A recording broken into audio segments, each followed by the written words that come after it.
थुनुवाको jacket र हातमा हतकडी लगाउँदै रविन्द्र मिश्र र धर्मगुरु सहित 41 जनालाई लगियो अदालत। प्रहरीको बन्दुक खोज्ने पनि परे पक्राउ।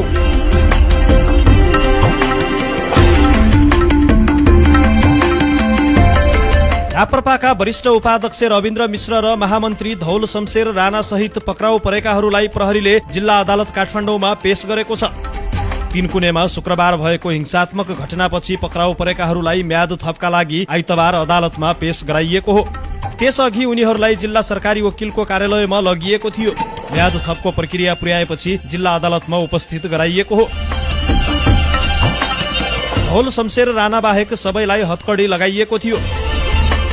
रविन्द्र मिश्रलाई पक्राउ परेका अर्का एकजनासँग साझेदारीमा हतकडीले बाँधिएको थियो। राज्य विरुद्धको कसुरमा मिश्र र महामन्त्री धौल शमशेर राणा सहित 11 जना विरुद्ध मुद्दा दर्ता गरेर म्याद थप हुँदैछ। अपराधिक उपद्रव र संगठित अपराधमा 41 जनालाई म्याद थप गर्ने तयारी प्रहरीको छ। शुक्रबार राजावादीहरूले आन्दोलनका नाममा अराजकता मच्चाएको र आगजनी तथा लुटपाट गरेको अभियोगमा उनीहरू पक्राउ परेका हुन्। घटनापछि पक्राउ परेका अधिवक्ता स्वागत नेपाल भने रिहा भएका छन्। उनलाई अदालतमा उपस्थित नगरेरै रिहा गरिएको हो। प्रदर्शनमा नदेखिएको भन्दै उनलाई रिहा गरिएको हो। उनलाई हाजिरी जमानामा छोडिएको छ। उनी राज संस्था पुनर्स्थापना संयुक्त जनआन्दोलन समितिका प्रवक्ता हुन्। यता नेकपा एमालेका सांसद रघुजी पन्तले नेकपा एमाले वर्तमान संविधानको रक्षाका लागि सधैँ कटिबद्ध रहेको बताएका छन्। आइतबार संसद बाहिर सञ्चारकर्मीहरूसँग कुरा गर्दै सांसद पन्तले संविधानलाई रक्षा गर्न र विकास गर्न एमाले लागि परिरहेको बताएका हुन्। त्यसो हुँदाखेरि तपाईहरुले प्रश्न बुझ्नुपर्ने कुरा के हो भन्दाखेरि हाम्रो नेकपा एमाले वर्तमान संविधानको रक्षाको लागि कटिबद्ध छ। यसलाई कार्यान्वयन गर्ने पक्षमा दृढतापूर्वक उभिएको छ र यो संविधानलाई रक्षा गर्न, यसलाई विकास गर्न र यसलाई विकसित गर्न लागिरहेको हुँदाखेरि प्रतिपक्षले बोल्न नपाउने भन्ने कुरै छैन। तर प्रतिपक्षले बोल्ने कुराहरूमा पनि उसले उठाएको आवाजमा पनि दम हुनु पर्यो, आधार हुनु पर्यो नि।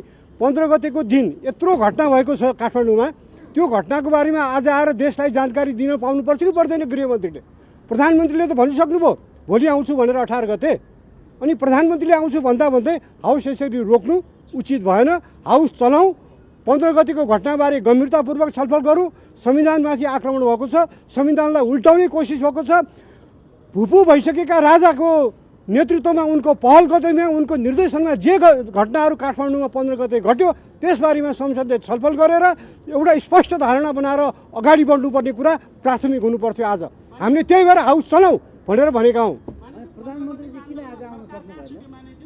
सरकार कहाँ चुक्नु नि? सरकारले त अत्यन्त संयम गरेको, प्रहरीले अत्यन्त संयम गरेको र एउटा कुरा के हो भन्दाखेरि हामीले के कल्पना गरेका थिएनौँ भन्दाखेरि एकछिन सुन्नुहोस्, हामीले के, मेरो प्रश्न सुन्नुहोस् न, मेरो उत्तर सुन्नुहोस् न।